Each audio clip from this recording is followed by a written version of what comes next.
Hi friends, welcome to Renu's world. நான் உங்கள் ரேணு. அனைவருக்கும் இனிய மாட்டு பொங்கல் நல்வாழ்த்துக்கள். ஒரு டிஃப்ரெண்ட்டான ரெசிபி தான் பார்க்க போகிறோம், அதாவது கரும்பு பொங்கல். என்னடா இது புதுசாக இருக்கேன்னு பார்க்குறீங்களா? வாங்க என்னென்ன தேவைன்னு சீக்கிரம் பார்த்துடலாம். பச்சரிசி குருணை அரை வீசம்படி எடுத்திருக்கேன். அப்புறம் ஒரு பவுல் ஃபுல்லாக வெல்லம் எடுத்துக்கோங்க. ஹாஃப் பவுல் தேங்காய் துருவல் எடுத்துக்கோங்க. 10-15 முந்திரி எடுத்துக்கோங்க. ஒரு 10 கிஸ்மிஸ் பழம் அண்ட் ஒரு 5 இல்லை 6 ஏலக்காய் எடுத்துக்கோங்க. தேவையான அளவு நெய்,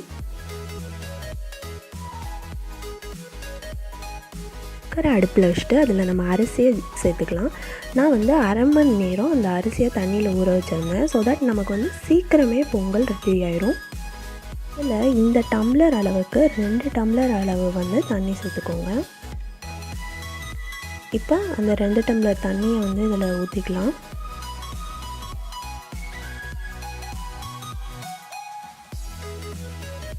இப்போ குக்கரை க்ளோஸ் பண்ணிவிட்டு விசில் வச்சுருங்க. ஒரு 15 மினிட்ஸ் நல்லா வேகட்டும். அதுக்கப்புறம் நம்ம ஓப்பன் பண்ணிக்கலாம். இப்போ நம்ம ஒரு பாத்திரம் எடுத்துக்கலாம். அதில் ஒரு டம்ளர் நம்ம கரும்பு சாறை அதில் ஊற்றி கொஞ்சம் சூடுபடுத்திக்கோங்க. ஒரு 2 மினிட்ஸ் கிண்டி விட்டுட்டே இருங்க.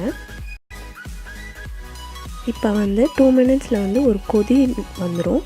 அந்த ஸ்டேஜில் நம்ம வச்சுருக்கிற வெல்லத்தை அதில் ஆட் பண்ணிக்கலாம். நல்லா வெல்லம் அதில் மெல்ட் ஆகணும். அது வரைக்கும் நம்ம அதில் அடுப்பில் இருக்கட்டும்.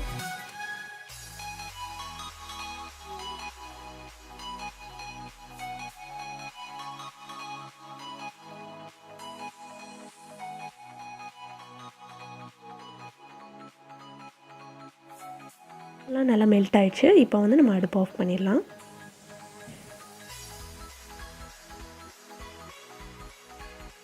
பாத்திரத்தை சூடு பண்ணிவிட்டு அதில் நம்ம நெய் ஆட் பண்ணிக்கலாம்.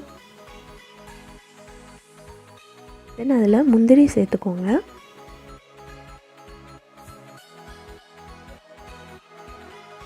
இப்போ அதில் நம்ம ஏலக்காய் சேர்த்துடலாம். எல்லாம் நல்லா ப்ரௌனிஷாக அந்த ஸ்டேஜில் நம்ம என்ன பண்ணலாம்னா கிஸ்மிஸ் ஆட் பண்ணலாம். கிஸ்மிஸ் போட்டோன்னே நல்லா பலூன் மாதிரி வரும். அந்த ஸ்டேஜில் நம்ம அடுப்பு ஆஃப் பண்ணிடலாம்.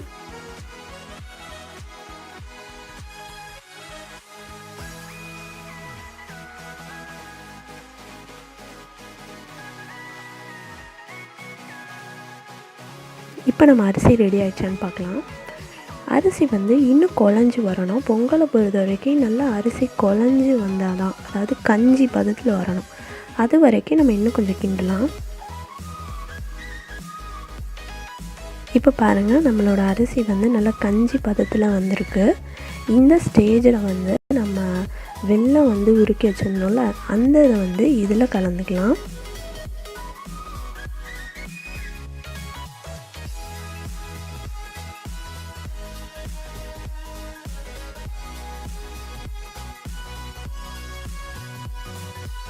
நல்லா கிண்டி விட்டாச்சு. இப்போ நம்ம தேங்காய் துருவல் ஆட் பண்ணிக்கலாம்.